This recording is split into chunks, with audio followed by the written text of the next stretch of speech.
Hello， 董生。係你好。你係從邊度過嚟嘅？香港嘅呢個。咁你呢次過嚟係做咩項目嘅咧？眼袋嘅呢個。咁你呢次係揾邊個醫生做？蒙醫生做主診醫生嘅。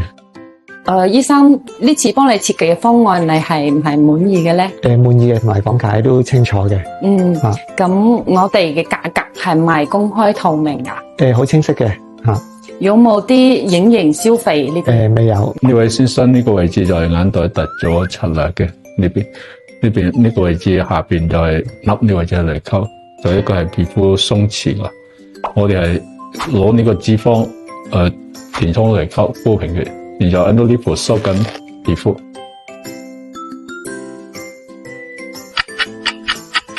會唔會痛㗎？少少個眼皮而家仲係麻痹，麻痹嘅，係就麻嘅感覺。你感覺我個點樣？滿意嘅呢個。你董生你好，你今日係做咗眼袋手術之後幾多日？啱啱好1個月。啱啱好1個月後嘅，咁你覺得做完手術之後，呢個眼袋手術之後，對你而家嘅生活有咩改變？自信心會翻嚟啦，呢個係即係靚啊，即係要求靚嗰樣。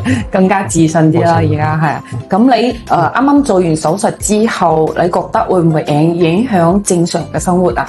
咁相對嚟講，做完呢個手術係會腫嘅，即係事實嘅。咁但係當然你跟翻團隊即係一啲建議或者每日都有啲相片去跟進翻咧。跟咗佢哋可能係用啲冰敷啦，自己當然有啲毅力去堅持落去啦。咁係會復原係好快嘅。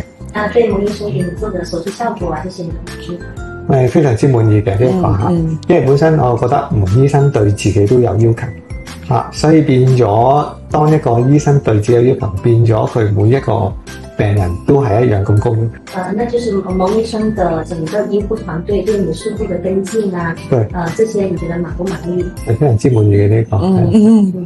你覺得我哋做嘅呢個光纖眼袋眼袋手術安唔安全？呢個係比我想象中即係安全嘅。係啦嚇，因為重點佢都係一個微創一個細孔啦。好嘅，咁你之前做呢個眼袋手術之前有冇了解過其他方式？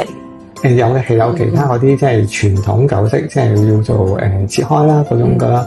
咁因為都擔心就係嗰個復原期，同埋嗰個效果嗰個即係傷口縫合個效果其實都有呢個擔心嘅。咁但係相反當了解咗呢個 Endolife 呢個咧係一個微創咧，咁知道佢嗰個即係嗰個方法，咁當然團隊有再解釋啦嚇。咁變咗你對呢樣嘢就會安心放心好多。